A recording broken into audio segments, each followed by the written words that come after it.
Hi, my name is Sean Smith, and for my capstone project, I performed a strategic assessment of my employer, BNY Mellon. In order to complete this task, I used multiple strategic analysis frameworks that we have used throughout the MBA program at RMU. After summarizing my PESTEL, 5 forces, and SWOT analyses, I will discuss my recommendations for BNY Mellon to alter its strategies in order to improve its performance going forward. Before diving into my analysis, I'd like to provide a brief overview of BNY Mellon and its mission. BNY Mellon is an investment bank. While it has a primarily institutional client base, the company also provides wealth management services for high net wealth individuals.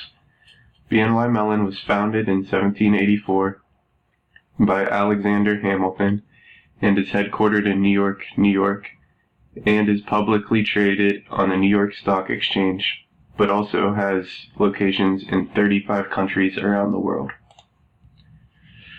While BNY Mellon's stock was on a winning streak from 2016 to 2018, it has been trending downward since then. With the following analysis, I'll attempt to dig into what has caused the company's recent troubles and what strategic decisions might get the firm back on track. In their mission statement, BNY Mellon states that BNY Mellon is an investments company. We provide investment management, investment services, and wealth management that help institutions and individuals succeed in markets all over the world. The following analysis will display how well the company is delivering on that mission. The first analysis I undertook was a PESTEL analysis of BNY Mellon in the banking industry. This type of analysis includes a review of the political, economic, social, technological, environmental, and legal factors impacting the firm and its industry.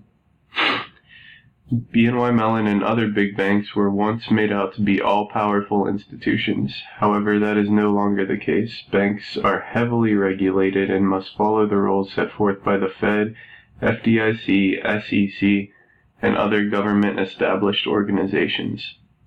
Banks have also been heavily impacted by recent trade and tariff policies, which have caused some trepidation on the part of investors and negatively affected investment banks like BNY Mellon.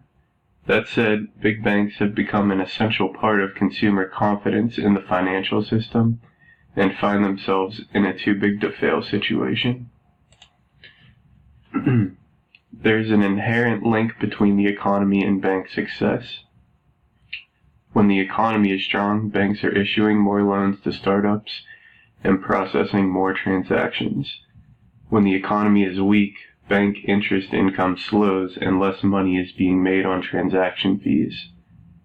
In 2018, concerns about a potential economic slowdown mounted, resulting in the S&P 500's second negative annual return since 2008, and not coincidentally a 15% slide in BNY Mellon's stock price. Banks' focus on investing in securities will generate the highest return. But activists are starting to call out institutions that fund controversial industries such as tobacco and gun companies. In 2013, Bill de Blasio called BNY Mellon out as one of the biggest funding companies of gun manufacturers.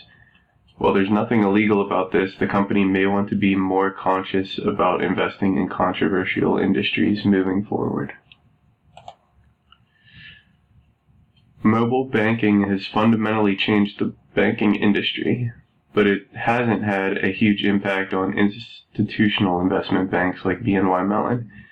Instead, the company has had to spend a lot of money on improving its technology to automate trade processing and other systems in order to handle large transaction volumes of its clients. This has required a shift in mindset in the company from being a bank to being a financial technology company. With the shift from paper accounting to digital warehousing of financial data, banks have essentially erased their financial footprints. That said, with increased focus on climate change, investments in oil companies and the like could face the same ridicule as the investments in gun manufacturers and tobacco companies that I mentioned previously. The laws that stem from the aforementioned political organizations heavily impact the banking industry. In addition to the direct contact that banks have with these agencies, government decisions can also affect the companies that banks invest in and lend to. For example, banks have already started investing in marijuana companies, but those companies could run into serious financial troubles if marijuana legalization hits a wall at the federal level.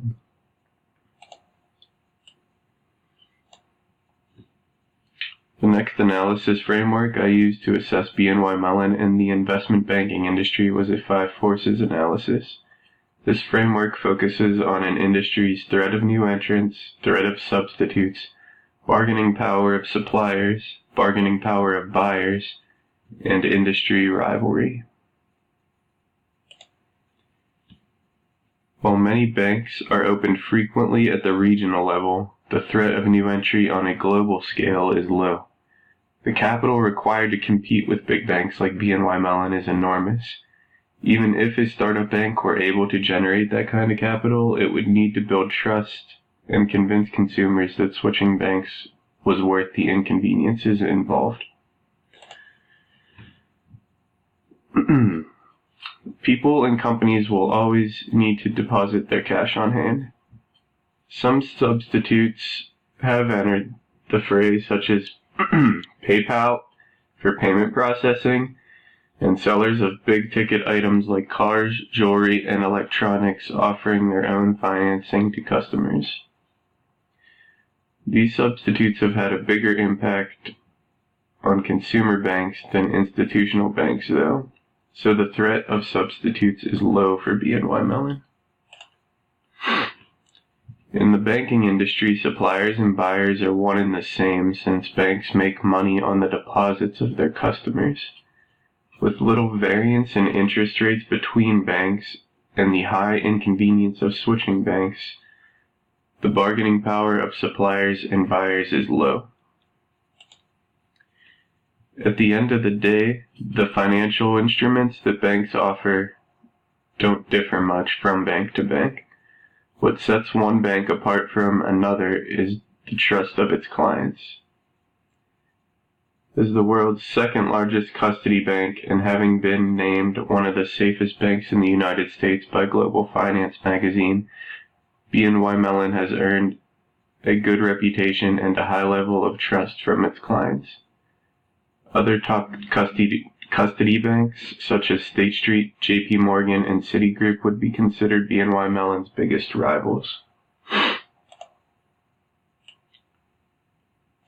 Building on these pestle and 5 forces analyses, I completed a SWOT analysis of BNY Mellon. Being a bigger company isn't always better, but it certainly helps in the banking industry, where the amount of assets controlled plays a big role in the amount of revenue a bank can earn from investments. As the second largest custody bank, BNY Mellon has an advantage in that respect.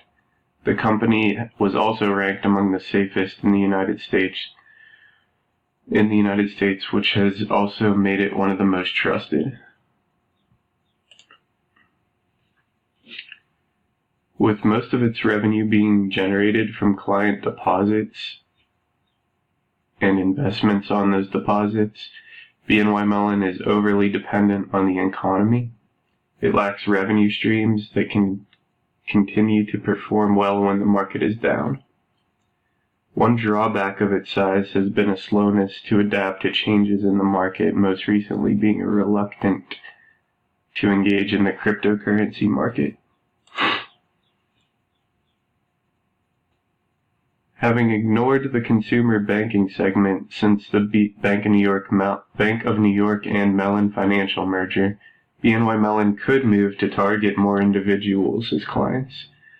With strong relationships with its existing clients, the company could also offer more services to its existing clients. Due to its aforementioned dependency on the economy, BNY Mellon is always threatened by the potential of an economic downturn. Additionally, due to the heavy regulation of the banking industry, BNY Mellon could be impacted by new political decisions at any time. Pulling it all together, I was able to come up with a few recommendations for BNY Mellon to adjust its strategy for better performance in the banking industry. In order to decrease its dependence on deposits of clients and therefore the economy, BNY Mellon should attempt to offer more recession-proof services to its existing clients. This could include its accounting system outsourcing and business consulting services, to name a few. An increased focus on this form of revenue will ensure that the business remains more steady in the event of an economic downturn. Additionally, in order to capture more individual consumers, BNY Mellon should leverage the wealth management it offers to high net wealth individuals and offer a more passively managed fund or funds with lower fees that could be marketed toward middle-class retirement investors. This provides the company an opportunity to reach a greater percentage of the market without adding much risk.